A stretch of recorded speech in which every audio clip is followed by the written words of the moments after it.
इस वीडियो में श्रीमद् भगवद गीता के अध्याय 2 सांख्य योग के 61 से 72 श्लोकों का वर्णन है।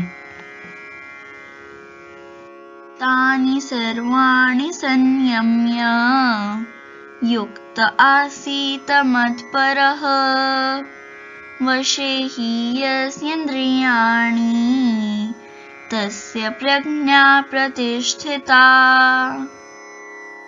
इस श्लोक में भगवान बताते हैं, जो इंद्रियों को पूर्णतः वश में रखते हुए इंद्रिय संयमन करता है और अपनी चेतना को मुझ में स्थिर कर देता है, वह मनुष्य स्थिर बुद्धि कहलाता है।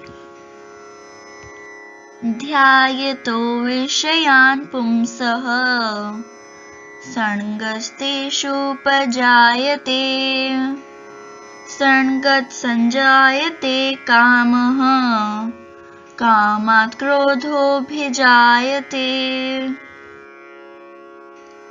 भगवान कहते हैं, इंद्रिय विषयों का चिंतन करते हुए मनुष्य की उसमें आसक्ति उत्पन्न हो जाती है और ऐसी आसक्ति से काम उत्पन्न होता है और फिर काम से क्रोध प्रकट होता है। क्रोधात् भवति सम्मोहः सम्मोहात् स्मृतिविभ्रमः स्मृतिभ्रंशात् बुद्धिनाशो बुद्धिनाशात् प्रणश्यति। इस श्लोक में भगवान कहते हैं, क्रोध से पूर्ण मोह उत्पन्न होता है और मोह से स्मरण शक्ति का विभ्रम हो जाता है। जब स्मरण शक्ति भ्रमित हो जाती है तो बुद्धि नष्ट हो जाती है और बुद्धि नष्ट होने पर मनुष्य भवकूप में पुनः गिर जाता है। रागद्वेष वियुक्तैस्तु विषयानिन्द्रियैश्चरन् आत्मवश्यैर्विधेय आत्मा प्रसादम् अधिगच्छति। इस श्लोक में भगवान कहते हैं, किंतु समस्त राग तथा द्वेष से मुक्त एवं अपनी इंद्रियों को संयत द्वारा वश में करने में समर्थ व्यक्ति भगवान की पूर्ण कृपा प्राप्त कर सकता है। प्रसादे सर्वदुःखानां हानिरस्योपजायते प्रसन्नचेतसो ह्याशु बुद्धिः पर्यवेक्षते।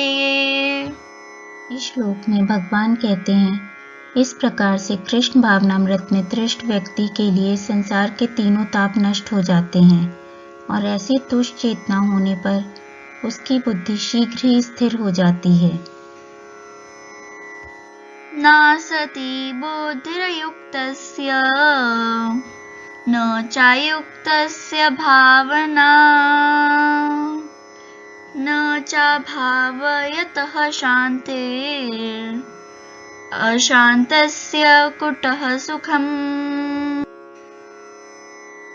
इस श्लोक में भगवान कहते हैं, जो कृष्ण भावनामृत में परमेश्वर से संबंधित नहीं है, उसकी ना तो बुद्धि दिव्य होती है और ना ही मन स्थिर होता है, जिसके बिना शांति की कोई संभावना नहीं है।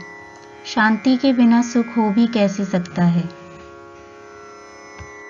इन्द्रियाणां हि चरतां यन्मनो नो विधीयते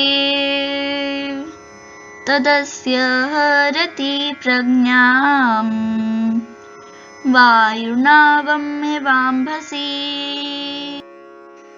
इस श्लोक में भगवान कहते हैं, जिस प्रकार पानी में तैरती नाव को प्रचंड वायु दूर बहा ले जाती है, उसी प्रकार विचरणशील इंद्रियों में से कोई एक जिस पर मन निरंतर लगा रहता है, मनुष्य की बुद्धि को हर लेती है। तस्माद्यस्य महाबाहो निगृहीतानि सर्वशः इन्द्रियाणीन्द्रियार्थेभ्यः तस्य प्रज्ञा प्रतिष्ठिता। भगवान अर्जुन से कहते हैं, अतः हे महाबाहु, जिस पुरुष की इंद्रियां अपने अपने विषयों से सब प्रकार से विरत होकर उसके वश में हैं, उसकी बुद्धि निसंदेह स्थिर है या निशा सर्वभूतानां तस्यां जागर्ति संयमी यस्यां जागृति भूतानि सा निशा पश्यतो मुनेः। इस श्लोक में भगवान कहते हैं जो सब जीवों के लिए रात्रि है वह आत्म संयमी के जागने का समय है, और जो समस्त जीवों के जागने का समय है वह आत्मनिरीक्षक मुनि के लिए रात्रि है। आपूर्यमाणम् अचल प्रतिष्ठं समुद्रम् आपः प्रविशन्ति यद्वत् तद्वत् कामयं प्रविशन्ति सर्वे स शान्तिमाप्नोति न कामकामी। इस श्लोक में भगवान कहते हैं जो पुरुष समुद्र में निरंतर प्रवेश करती रहने वाली नदियों के समान इच्छाओं के निरंतर प्रवाह से विचलित नहीं होता और जो सदैव स्थिर रहता है वही शांति प्राप्त कर सकता है, वह नहीं जो कि ऐसी इच्छाओं को तुष्ट करने की चेष्टा करता है। विहाय कामान्यः सर्वान् पुमांश्चरति निःस्पृहः निर्ममो निरहङ्कारः स शान्तिमधिगच्छति।